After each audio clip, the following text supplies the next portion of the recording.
Good morning, student. Good morning, students. Here's another segment. I had a customer that called me, and they had mold growing on the ceiling in their bathroom, and they were wondering why. So when I took a look at it, it's very common in bathrooms because of moisture from the shower. When you take a hot shower, the steam creates moisture. The moisture sits up on the ceiling and creates mold. Okay, and the first problem that I recognized when I got the phone call was over here. You notice that there's a light, and the light doesn't work. And there's also a built-in ceiling fan, so that hasn't been working in a while. So the first thing I want to do is I want to replace the ceiling fan. I'm going to take it down. I want to remove that mold. And in order for me to remove that mold, the best and safest way of doing it is to make a solution of bleach and warm water. And I put that in a spray bottle. I just go along and I spray the areas that are affected that have the black mold on it. If I don't replace the light in the ceiling fan, it's going to happen again. So we're going to kill two birds with one stone. We're going to give them a new light ceiling fan.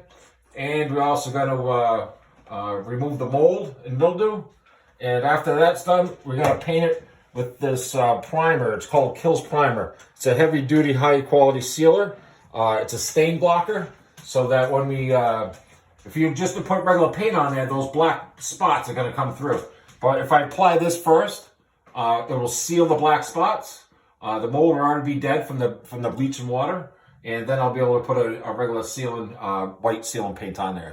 All right, so our first step is to remove the light, okay? So I want to take the light down because I want to be able to go to Home Depot and match it, or Lowe's or wherever, and make sure I get the right one. So my first step is to take it down. So what I want to do first is I want to shut the switch off. So all the power that's going to there, I know there's no power going to that right now because the switch is off, okay? So I'm going to go up top. It's pretty easy to remove. You want to hold the glass light fixture, and you want to unscrew the nut at the bottom. It's a decorative nut. Pops right off. You drop this down.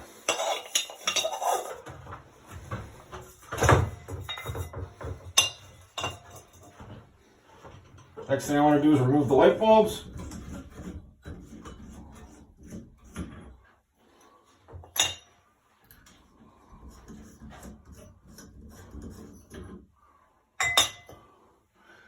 And looks like these are fastened up there with some other screw heads. So I'm going to need to take these down right here. The main thing is to make sure you disconnect the power, or you shut the switch off, or else you'll look like Jerry. You'll lose all your hair.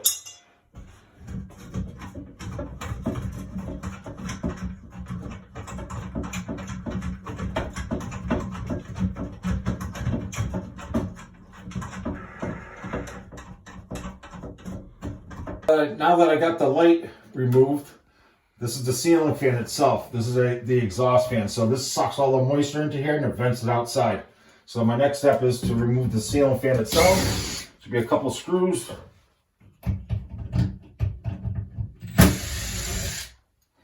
Two screws out. This should drop down. And this unplugs as well. And that's the exhaust fan. This is what's broken. Okay? So I'm going to go to Home Depot or Lowe's.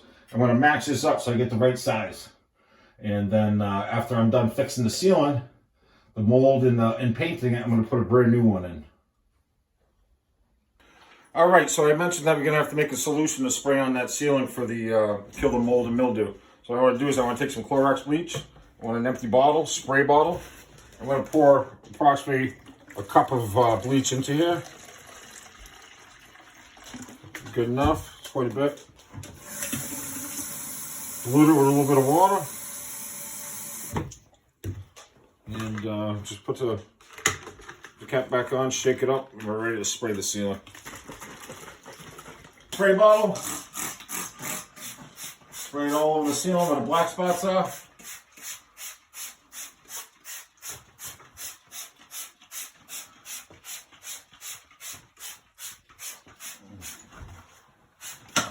The ceiling's not too bad. She caught it just in time. But over time, if you don't fix this, it can really cause a lot of damage on these ceilings to the point where the moisture builds up so much that the sheetrock becomes really moist. You got to replace the entire ceiling by removing the sealant. So she cut it just in time, and so what I'm going to do is I'm going to let this set up. I'm going to let it dry.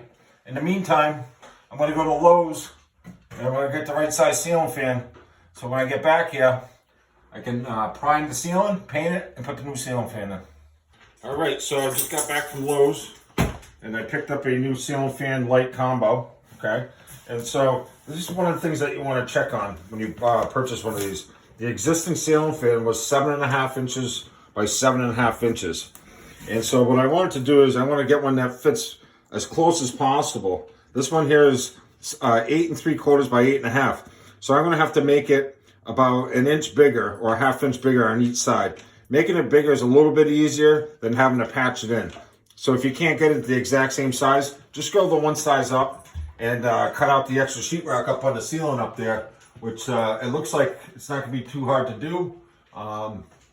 It's we were installed before, did a pretty shitty job, but the light covered it. So I just got to cut out just a little bit to make this this ceiling fan here that's just a little bit bigger fit in there, no problem. So I ran into a problem yesterday. We sprayed the ceilings, as you can see, they look beautiful. All the mold has been removed. The bleach did its job, but unfortunately, I kind of messed up and sprayed it on the walls, and it took the paint off the walls. So I don't know. I don't think the homeowner will really notice it too much, but if she does, we'll have to paint the bathroom now. Job security, you know. So let me get going on the ceiling fan. I'm going to open this up and show you how to install it. All right, so I got the old ceiling fan out, and so we talked earlier about the new ceiling fan that we're going to put in. And on the specifications, it's showing that it's about an inch bigger. So it also has a cutout here. So I'm going to just take my knife, and I'm going to cut along the lines, and I'm going to use this as a template on the ceiling and trace this out onto the ceiling so I know how much bigger I got to cut my hole.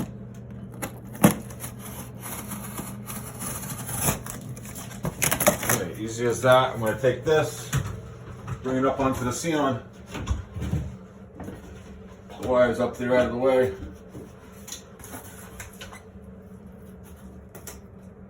And my hole doesn't have to be that much bigger, but it does have to be a little bit bigger. I'm going to make a mark with my knife where I have to cut it out.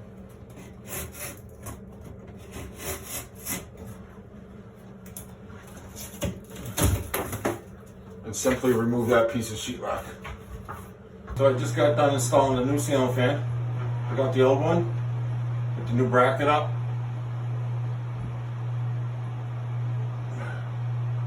And everything fits pretty good. I got a little gap right here, but what I'll do is I'll fill that with some joint compound. I didn't get it perfect, but it's pretty close.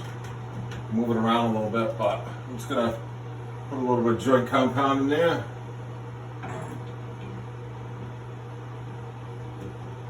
See if she works.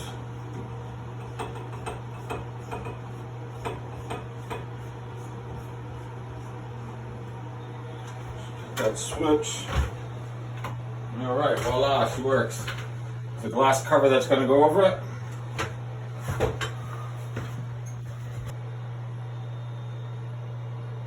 So the glass cover just fits right over it. Usually one of these pins pull out. That's it. Voila, new ceiling fan and light. They both work. You can hear the ceiling fan running now. So my next step is going to be to paint the ceiling, and that'll be it. We killed two birds with one stone, replaced the ceiling fan light that wasn't working, and we're going to remove all the mildew, and now we're going to paint the ceiling.